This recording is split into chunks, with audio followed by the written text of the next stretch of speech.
Olá! Bem-vindos à nossa análise de hoje.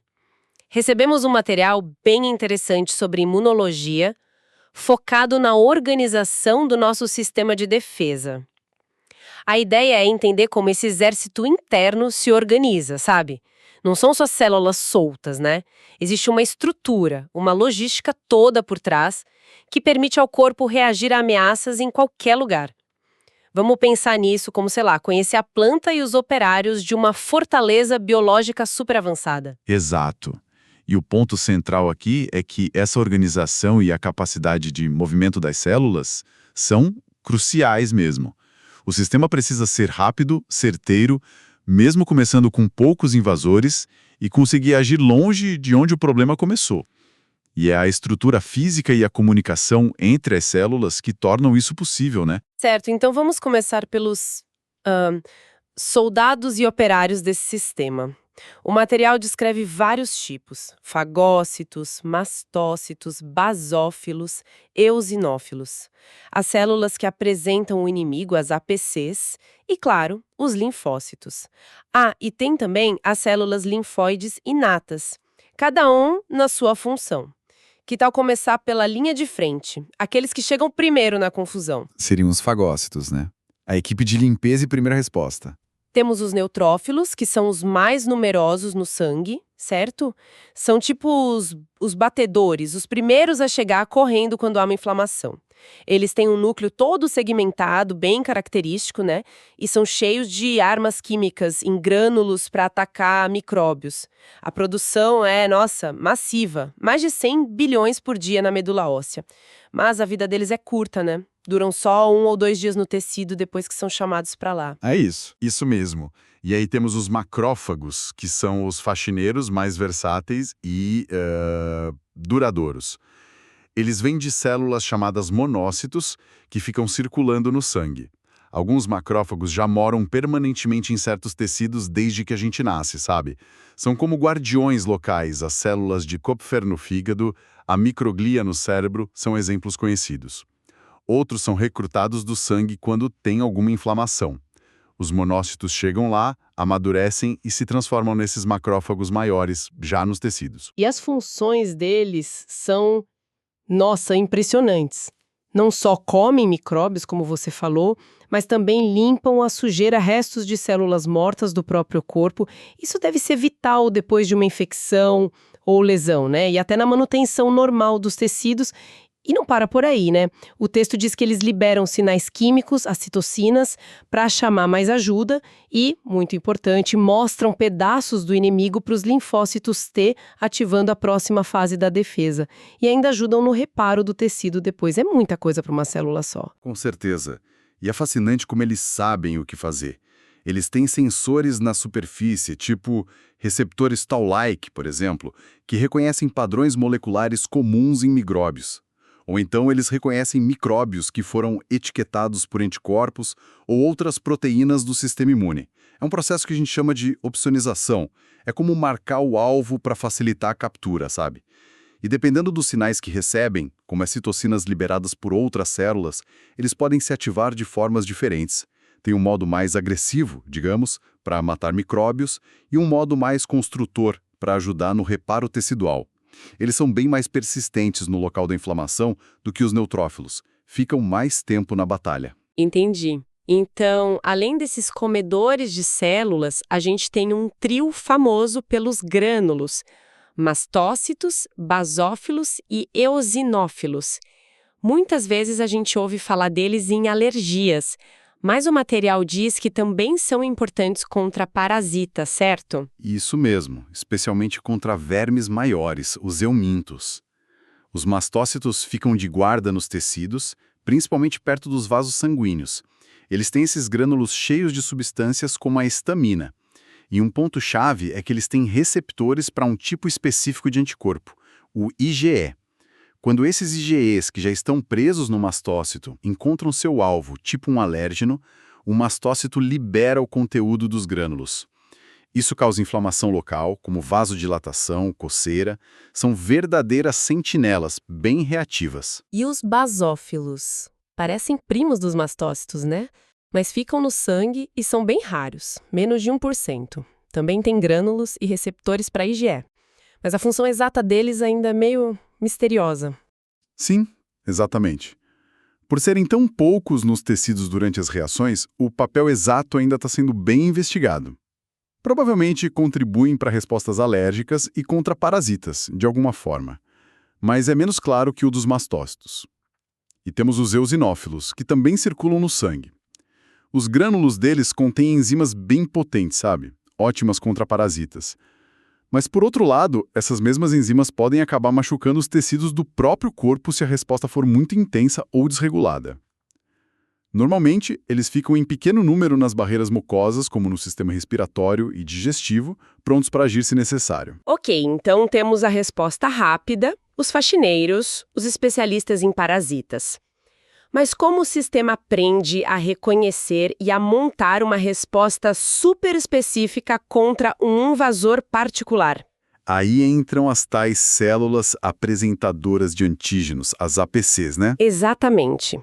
Elas são a ponte crucial, ligam a detecção inicial do perigo, que é mais genérica, da imunidade inata, com a resposta direcionada e com memória da imunidade adaptativa. Elas capturam o retrato falado do invasor, os antígenos, e o apresentam de uma forma que os linfócitos T conseguem reconhecer. É como dar o sinal de partida para a ação adaptativa. E quem são as principais apresentadoras? As mais importantes para começar tudo. Para ensinar os linfócitos T que nunca viram um antígeno antes, os chamados linfócitos T virgens, as mestras são as células dendríticas.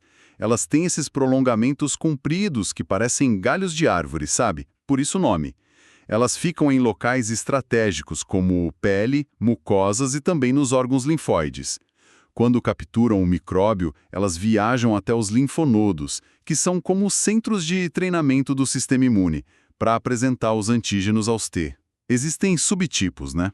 As dendríticas clássicas, que são ótimas em ativar os T, e as plasmocitoides, que são super especialistas em detectar vírus e produzir muito interferon tipo I, uma defesa antiviral bem poderosa. Mas elas não são as únicas a fazer isso, certo? O material mencionou outras. Correto. Os macrófagos, que a gente já falou, também apresentam antígenos. Mas geralmente eles fazem isso para linfócitos T que já foram ativados antes, sabe? Ajudando a manter a resposta ativa lá no local da infecção. E as próprias células B também podem apresentar antígenos para os linfócitos T auxiliares. Essa colaboração entre B e T é essencial para a gente produzir os melhores tipos de anticorpos, os mais eficazes. E tem um tipo curioso, as células dendríticas foliculares, as FDCs. Atenção! Apesar do nome, elas são diferentes das outras dendríticas. Elas não vêm da medula óssea como as outras células imunes. Elas ficam paradas lá nos folículos dos órgãos linfóides e são especialistas em mostrar o antígeno inteiro, intacto, para as células B. Isso é importante para selecionar as células B que produzem os anticorpos de maior afinidade, aqueles que grudam melhor no alvo. Entendi.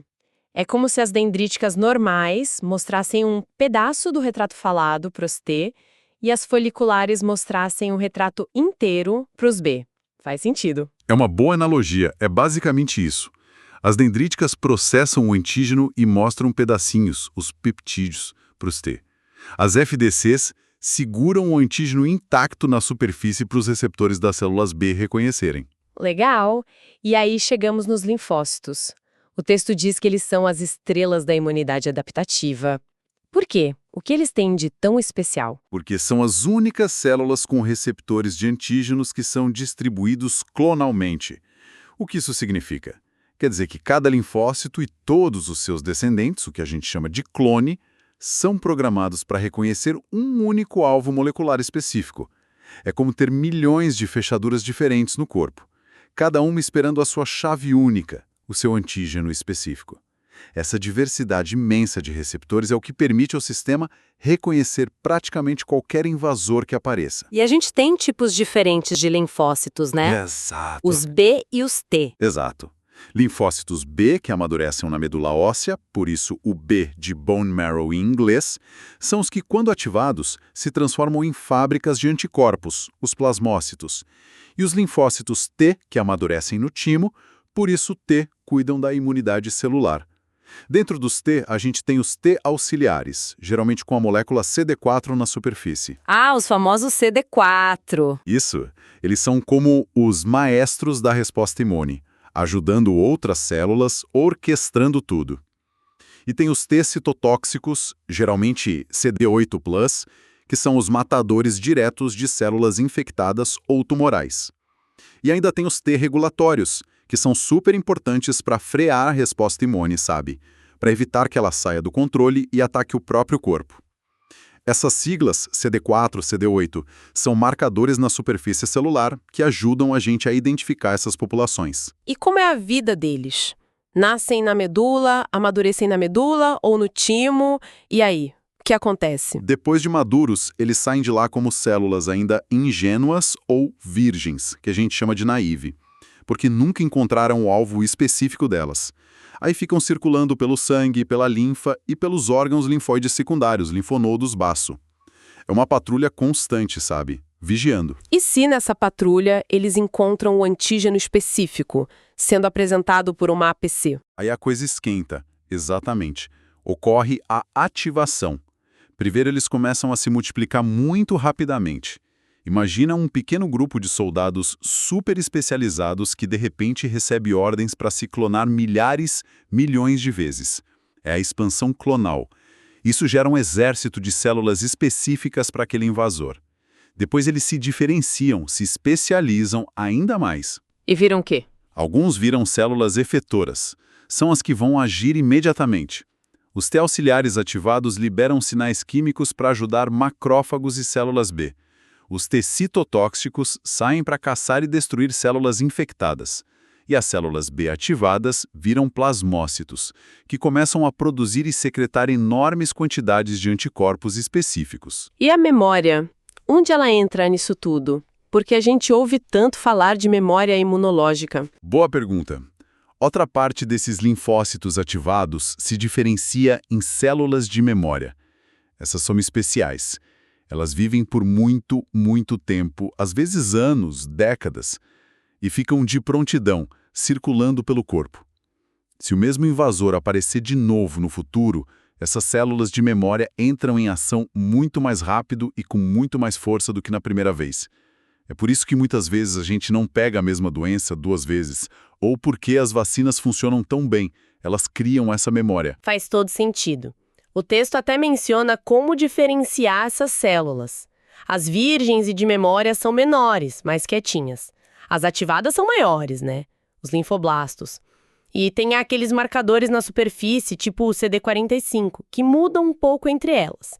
E para células B de memória, podem ter tipos diferentes de anticorpos na superfície, tipo IgG, IgA, enquanto as virgens têm mais IgM e IgD. E para sobreviver, as virgens precisam de sinais constantes, né? Tipo uma manutenção que vem dos próprios receptores e de fatores como a IL-7 e o BAFF. Perfeito. E para completar o elenco celular, não podemos esquecer das células linfóides inatas, as IL-6. Elas parecem linfócitos na forma, mas agem mais como parte da resposta inata rápida.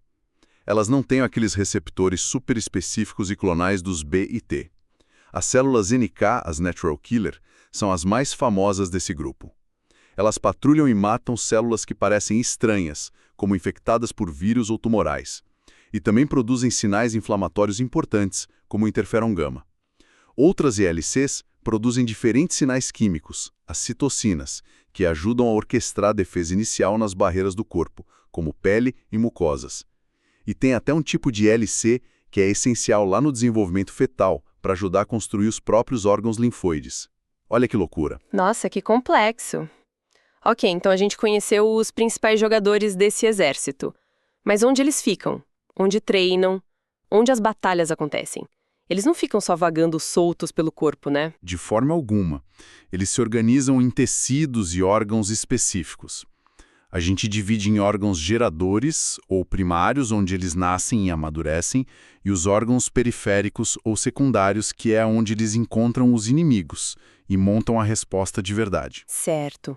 E quais são os geradores? A medula óssea é a grande fábrica. É lá que todas as células do sangue, incluindo os precursores dos linfócitos, são produzidas a partir das famosas células tronco hematopoéticas. E é onde os linfócitos B fazem a maior parte do seu ensino fundamental e médio, digamos assim, onde eles amadurecem. Além disso, a medula também serve de casa para alguns veteranos, como plasmócitos de vida longa e algumas células de memória que ficam por lá. E o timo? Aquele órgão pequeno que fica aqui no peito? Esse é a universidade exclusiva dos linfócitos T. É lá que eles amadurecem e passam por um processo super rigoroso de seleção. O timo tem uma estrutura bem organizada, com um córtex cheio de T em treinamento e uma medula onde eles finalizam a formação. Na medula do timo tem umas células especiais que mostram pedaços do nosso próprio corpo para os T's em formação. Aqueles T's que reagem muito forte contra o próprio corpo são eliminados. É um controle de qualidade essencial para evitar a autoimunidade, para ensinar o T a não atacar a gente mesmo. Ah, importante isso. Importantíssimo. Se o timo não funciona direito, como numa condição chamada síndrome de George, a pessoa tem uma deficiência grave de células T e fica muito vulnerável a infecções. Entendi. Então, depois de formados, os linfócitos virgens vão para os órgãos periféricos. Quais são eles e o que acontece lá exatamente? Os principais são os linfonodos, o baço e os tecidos linfóides que ficam associados às mucosas, que a gente chama de malte, e também à pele. É nesses locais que os linfócitos patrulheiros têm a maior chance de encontrar os antígenos que foram coletados dos tecidos ou do sangue. É onde a resposta adaptativa realmente começa a valer. E como os antígenos chegam até esses centros de comando? Como a informação chega lá? Principalmente pela linfa. No caso dos linfonodos, a linfa é aquele fluido que vaza dos vasos sanguíneos lá nos tecidos e é coletado por vasos linfáticos. É um sistema de drenagem, né? E esse sistema acaba carregando amostras do que está acontecendo nos tecidos, incluindo micróbios ou as células dendríticas que capturaram antígenos. Esses vasos linfáticos levam a linfa direto para os linfonodos. Ah, os linfonodos. Aquelas bolinhas que às vezes a gente sente inchadas no pescoço ou na virilha quando está doente. Exatamente essas. Eles funcionam como filtros estratégicos ao longo dos vasos linfáticos. E dentro deles, a estrutura é super organizada para facilitar o encontro entre as células certas. É incrível. Tem uma área mais externa, o córtex, com os folículos, que são as zonas B. É onde as células B se concentram. Dentro de alguns folículos podem se formar os centros germinativos durante uma resposta imune. São como academias de treinamento avançado para as células B melhorarem a qualidade dos seus anticorpos. E tem o paracórtex, que é a zona T. É lá que ficam as células T e também as células dendríticas que chegaram trazendo os antígenos pela linfa. Tudo bem separadinho. Que demais! E como eles sabem onde ficar? Células B na zona B, T na zona T. O material fala de endereços químicos, as quimiocinas. Como funciona isso? Parece GPS. É genial. Funciona exatamente como um sistema de GPS molecular. As células T e as dendríticas têm um receptor de GPS, que é o CCR7, e ele busca o sinal químico, as quimiocinas CCL19 e CCL21, que é emitido lá da zona T. Assim, elas são atraídas para lá. Já as células B têm um receptor diferente, o CXCR5, que busca outro sinal, a CXL13, que é emitida pelas FDCs lá nos folículos na zona B. Nossa! Essa organização espacial é fundamental. Primeiro, permite que cada tipo de linfócito encontre a APC correta para iniciar a resposta. Depois, quando eles precisam colaborar, tipo T auxiliar ajudando B a produzir anticorpo, eles podem se encontrar ali na fronteira entre essas zonas. Facilita a comunicação. Que sistema esperto! E o baço? O que ele faz nessa história toda? É parecido com o linfonodo? O baço é outro órgão linfóide periférico super importante, mas ele filtra o sangue, não a linfa. Pensa nele como o grande controle de qualidade do sangue. Ele remove células sanguíneas velhas ou danificadas e também captura micróbios que, por acaso, tenham entrado na corrente sanguínea. E, claro, inicia respostas imunes contra esses invasores que vêm pelo sangue. Ele tem a polpa vermelha, que faz a filtragem geral do sangue, e a polpa branca, que é a parte imune. E essa polpa branca é organizada também. Sim. A polpa branca do baço tem uma organização parecida com a dos linfonodos. Também tem zonas T, chamadas bainhas linfóides periarteriolares, ou paus, e zonas B, os folículos. E a separação é mantida pelas mesmas quimiocinas GPS. Por filtrar o sangue, o baço é muito importante para nos proteger contra certas bactérias que causam infecções graves na corrente sanguínea, especialmente aquelas que têm uma cápsula protetora, que dificulta a ação de outras defesas. Pessoas sem baço, por exemplo, são mais vulneráveis a essas infecções específicas. Entendi. E, finalmente, você mencionou os sistemas regionais, na pele e nas mucosas. O tal do MALT. São tipo postos avançados de defesa, mais especializados. Exatamente. São linhas de frente especializadas, adaptadas aos desafios únicos de cada barreira do nosso corpo. O intestino, por exemplo, tem as placas de Peyer, que são estruturas linfóides bem organizadas, além de muitas células imunes espalhadas pela mucosa. O sistema imune das mucosas é enorme, na verdade, e ele tem regras um pouco diferentes, porque precisa lidar com uma situação complexa, tolerar as trilhões de bactérias boas que vivem lá e a comida que a gente ingere, ao mesmo tempo que combate os patógenos que tentam invadir. É um equilíbrio delicado. Uau! Que arquitetura, hein? Fica muito claro que não basta ter as células certas. A organização no espaço e no tempo, a comunicação entre elas, a capacidade de ir para o lugar certo na hora certa, tudo isso é absolutamente fundamental. Desde a fábrica na medula, a escola no timo, até o centro de comando nos linfonodos e no baço. E tudo conectado pelo sistema sanguíneo e linfático. É impressionante. Perfeitamente colocado. Essa estrutura complexa, com zonas celulares distintas, mantidas por sinais químicos como as quimiocinas, e a incrível capacidade de migração das células, é isso que permite uma defesa tão eficiente e específica contra uma variedade enorme de perigos diferentes. A gente viu como essa organização possibilita desde a resposta rápida e geral da imunidade inata até a memória duradoura e super específica da adaptativa. É um sistema muito bem pensado. Então, no fim das contas, nosso corpo tem uma logística de defesa interna que é, impressionante, dinâmica e super bem projetada para nos proteger. Sim. E talvez um ponto interessante para a gente pensar, para quem nos ouve refletir, é: com bilhões de células se movendo constantemente, entrando e saindo de tecidos, recebendo múltiplos sinais ao mesmo tempo, como é que o sistema consegue manter essa ordem toda e evitar o caos na vasta maioria das vezes?